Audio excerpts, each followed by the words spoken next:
I remember when I was a lad going down with grandfather to the fishing, walking down the beach, getting into the boat and the sound of the oars splashing. In you go. I remember thinking, is this the time we're going to get a salmon?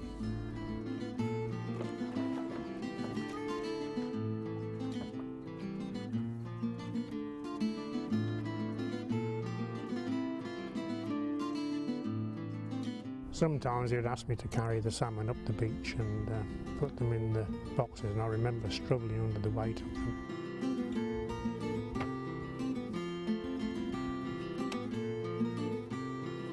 Seeing them all laid head to tail in the boxes.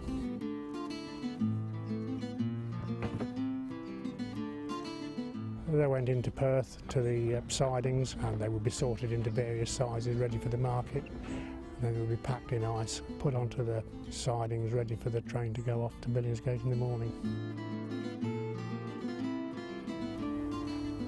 Up to 400 men once worked on the Tay, netting salmon and living in bothies like this one. But as the salmon declined, the piers, the paths and the bothies became obsolete and abandoned.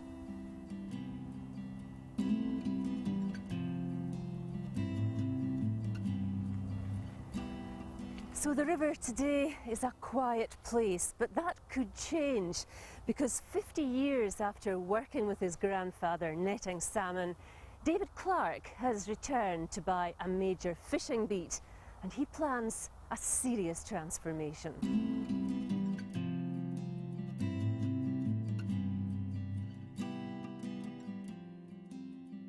When I was about 22 or 23, I started my own business, and one thing led to another, and we had various successful businesses, and I always wanted to come back here and try and repay what I'd been given through my childhood.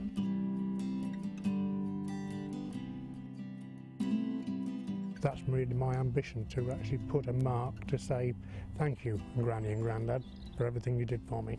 I knew the future wouldn't be salmon netting, but I think the chance to rebuild an environment on the river which will look after the river is something that is very close to my heart.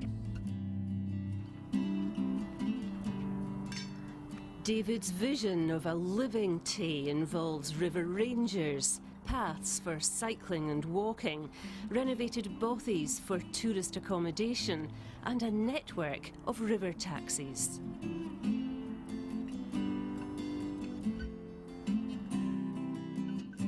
If you look at the map, you've got Perth here, you've got Dundee over here, and you've got Newborough right in the middle. And you know, at one time, Newborough was served by ferries running from Perth to Dundee and vice versa. It was a very busy little harbour, and the idea is to regenerate that. As you appreciate, Newborough should become a hub. It will actually serve the rural parts of northeast Fife, and then there's lots of smaller towns, villages, etc., and it's all about trying to form some sort of centrepiece where we can draw people into, and then they'll hopefully spend money in the local economy. Not surprisingly, there's excitement in Newborough about the ideas. Norma Graham of the Fife Rural Partnership has been playing an active role. Norma, it sounds too good to be true. I was sceptical. I'm a Fifer, that's what I do. I'm sceptical, but after a couple of months I realised that David's vision was very achievable, especially from our side, the Fife side, and I thought, hey, this guy, this is serendipity. This is where we're going. So what do you want to see here? Well, there's a great affinity. We'd already started stuff. We'd done up the waterfront with Newborough Waterfront Regeneration Group, with Newborough Community Trust, and we've got a right to buy application in, and hopefully we'll actually be able to buy the piers. What we're going to do is haul them back into like wildlife reserves, and hopefully up there David's idea of a water taxi will come into Robertson's Quay, so Newborough will be the hub.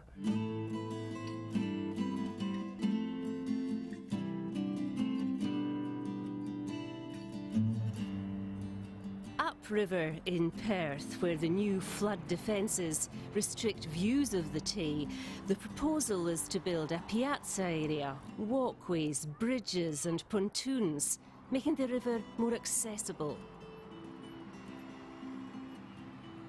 Well, the proposals are that the pontoons should be down in this part of the river. And that's where the river taxis would come? And that's where the river taxis would come, people would climb off or they would climb on. And how much difference would it make to Perth to have the river more widely used? Well, I think it would make an exciting difference.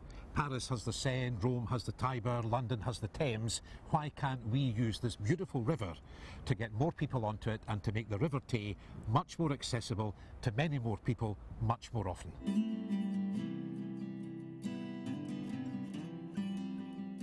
David Clarke's passion and enthusiasm has inspired communities on both banks of the Tay. But how much is he prepared to invest in the project himself?